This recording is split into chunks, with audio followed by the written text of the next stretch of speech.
ये बहुत निंदनीय, बहुत शर्मनाक बयान है। लेकिन इसको थोड़ा हमारे जो जिन समाज का आपने नाम लिया, उनको ज़रा सचेत होने की ज़रूरत है।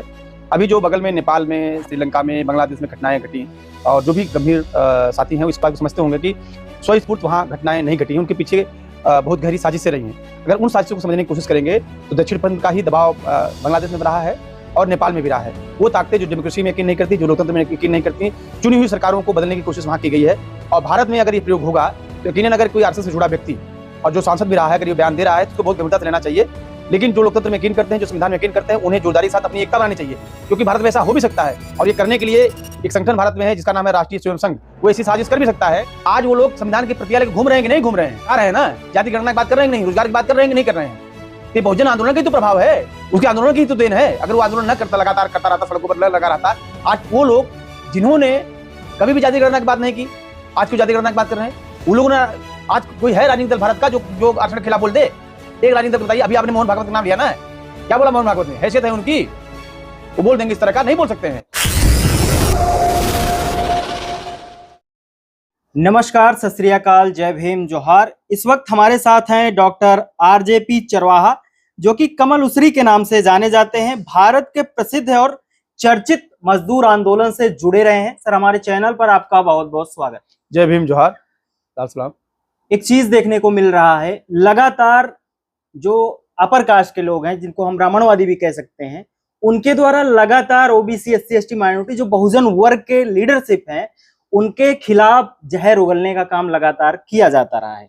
अभी हाल ही में सुब्रत पाठक, जो कि बीजेपी के कन्नौज के पूर्व सांसद भी रह चुके हैं, उन्होंने एक बयान दिया है कि अगर नेपाल जैसी क्रांति अगर भारत में होती है, तो अखिलेश यादव और राहुल गांधी का जो घर है उसको फूंक देने का काम किया जाएगा। ये बीजेपी के पूर्व सांसद का बयान है। इसको आप किस तरीके से देखते हैं? देखिए, ये बहुत निंदनीय, बहुत शर्मनाक बयान है। लेकिन इसको थोड़ा हमारे जो जिन समाज का आपने नाम लिया, उनको जरा सचेत होने की जरूरत है।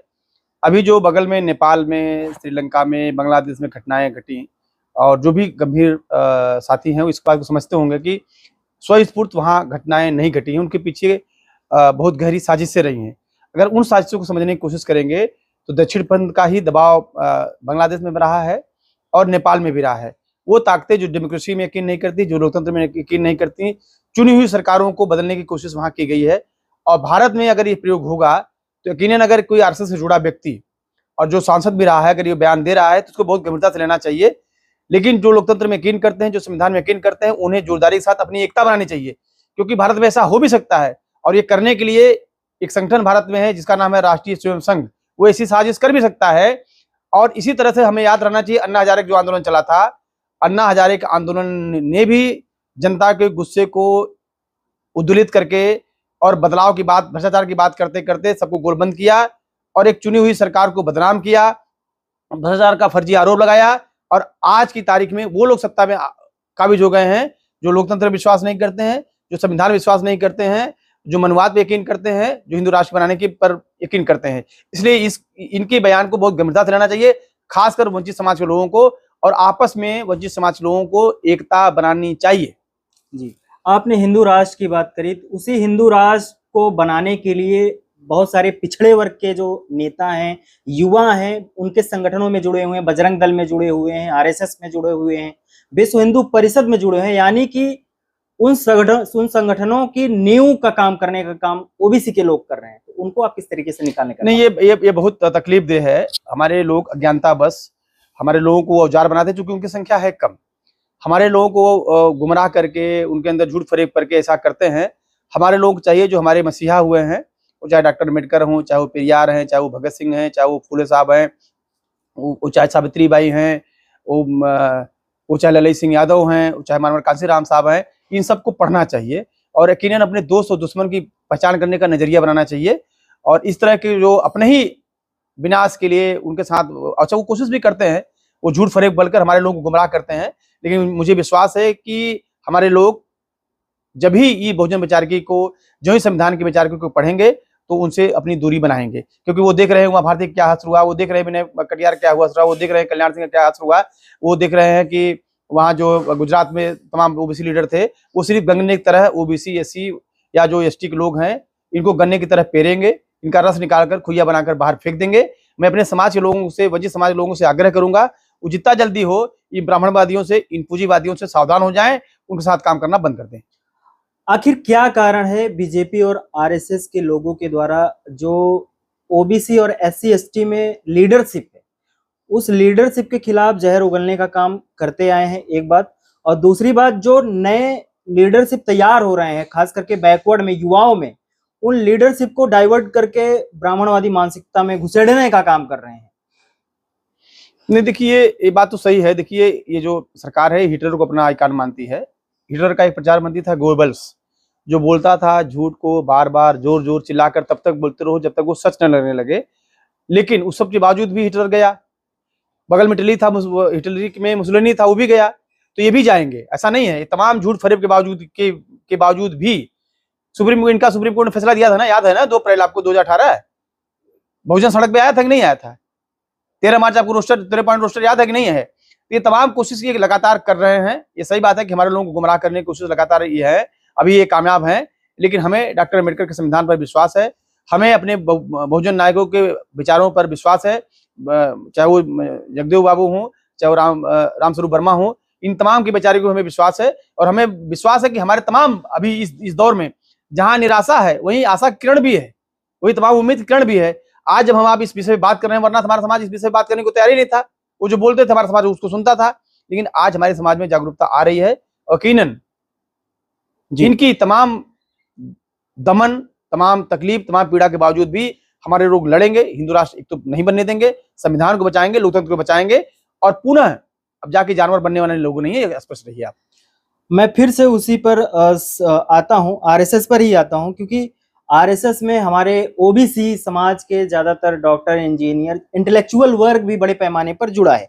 आखिर क्या कारण है कि 40-50 साल अपनी जवानी जिंदगानी आरएसएस में लगाने के बावजूद भी आरएसएस की शाखाओं में बहुजन नेतृत्व आज तक क्यों नहीं पनप पाया?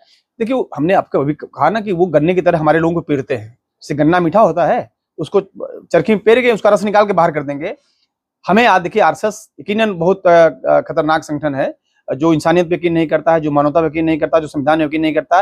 वो ब्राह्मणवाद को मानता है, वो वर्ण व्यवस्था को मानता है, वो मनुवाद को मानता है। लेकिन हमें भूलना नहीं चाहिए कि इसी भारत में जब 1925 में कम्युनिस्ट पार्टी बनी, जब 1925 में सेल्फ मूवमेंट चलाया पेरियार साहब ने, और पेरियार की विचारधारा की सरकार है तमिलनाडु में, वहां इनका ब्राह्मणवाद फेल हो जा रहा है ना, वहां नहीं कम कर। हमको भारत में ही सकारात्मक चीजें है, उपलब्ध है।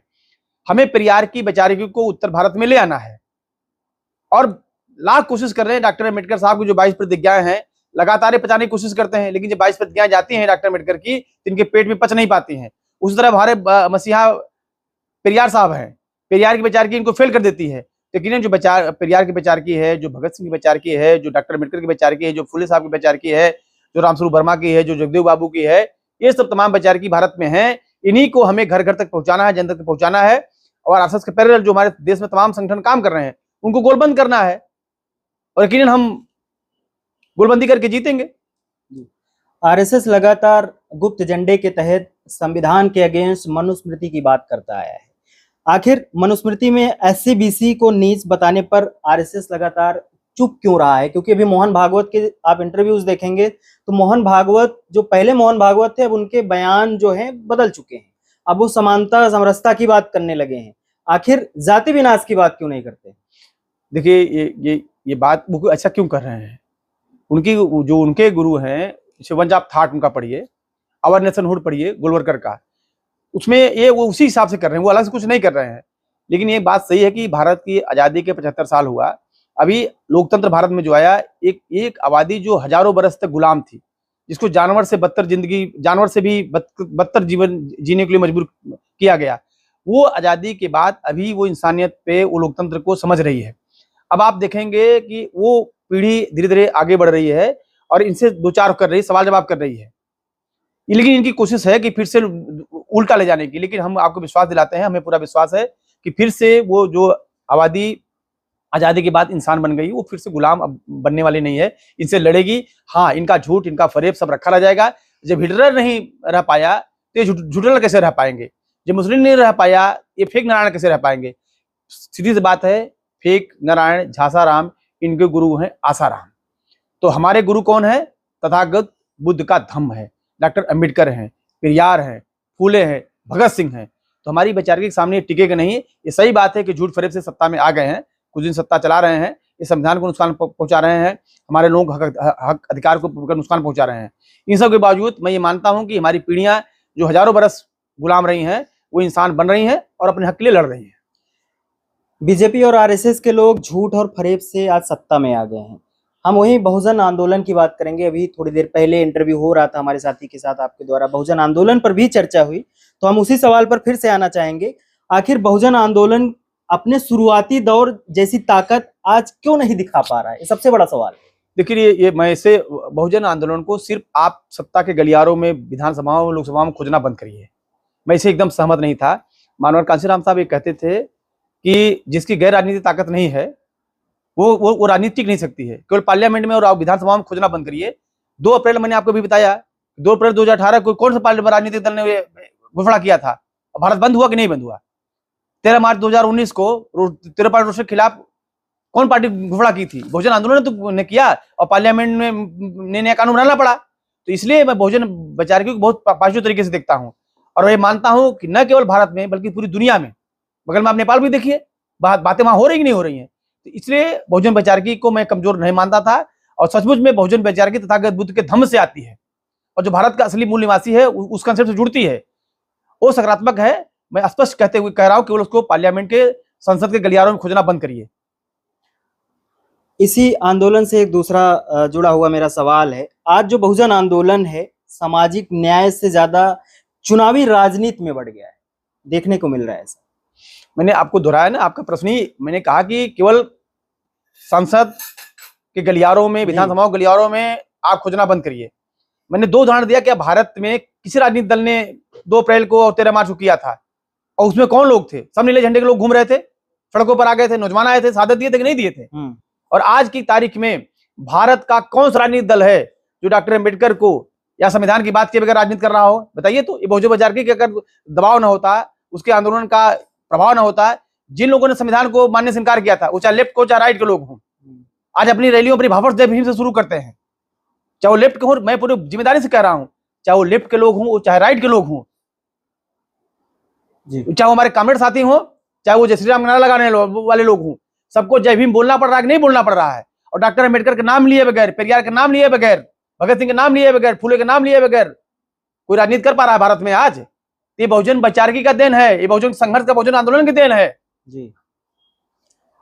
आज शोषण आज भी जारी है, और आंदोलन की जो आग है, जैसे कि आपने कहा कि 13 पॉइंट रोस्टर पे सड़कों पे उतरे थे, 2 अप्रैल को सड़कों पे उतरे थे, उससे भी कहीं ज्यादा आज आरक्षण का मुद्दा है, रिजर्वेशन में प्रमोशन का मुद्दा है, आउटसोर्सिंग में भी रिजर्वेशन का मुद्दा है, स्कूल मर्जिंग जैसे बहुत सारे ऐसे जो मुद्दे हैं, उस पर आज जो आंदोलन है वो ठंडा क्यों दिखाई दे रहा है? एकदम आप लोग पत्रकार आदमी है, हम कहाँ खोज रहे हैं मुझे नहीं पता।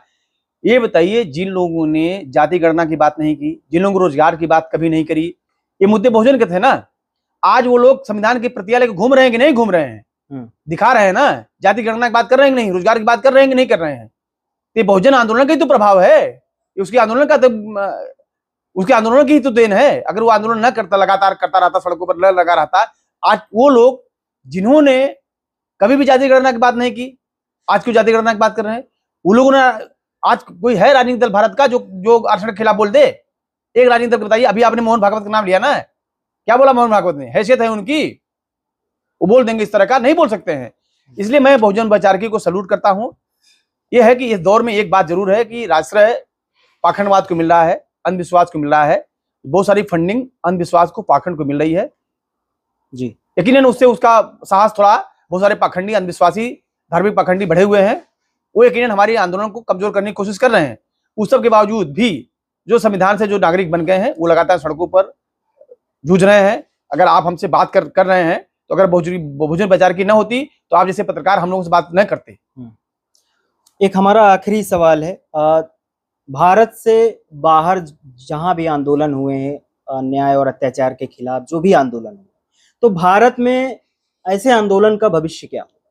देखिए, मैं स्पष्ट कर रहा हूं कि भारत एक बहुत बड़ा मुल्क, देश है, बहुत बड़ा मुल्क है, और मैं डॉक्टर अम्बेडकर को सल्यूट करता हूं कि उन्होंने एक बहुत खूबसूरत संविधान बनाया है भारत में। और मैं नहीं मानता कि कोई राष्ट्रीय, कोई राजक आंदोलन भारत में खड़ा हो। जो भी आंदोलन भारत में लोकतांत्रिक तरीके से, संवैधानिक तरीके से कोई आंदोलन चले, और उस आंदोलन से भारत में कोई बदलाव हो, भारत में डेमोक्रेसी है, लोकतंत्र है, यहाँ चुनावी प्रणाली है। किसी भी अराजक आंदोलन का मैं समर्थन न करता था, न करता हूं, न करूंगा। मैं उन तमाम आंदोलनों का समर्थन करूंगा जो लोकतांत्रिक दायरे में चलेंगे। जी, बहुत बहुत शुक्रिया। हमारे साथ जुड़े थे भारत के प्रसिद्ध और चर्चित मजदूर आंदोलन के डॉक्टर आरजेपी चरवाहा, जो कि कमल उसरी के नाम से भी जाने जाते हैं। सर बहुत बहुत शुक्रिया हमारे चैनल। शुक्रिया, जय भीम, जोहार, जय भैया।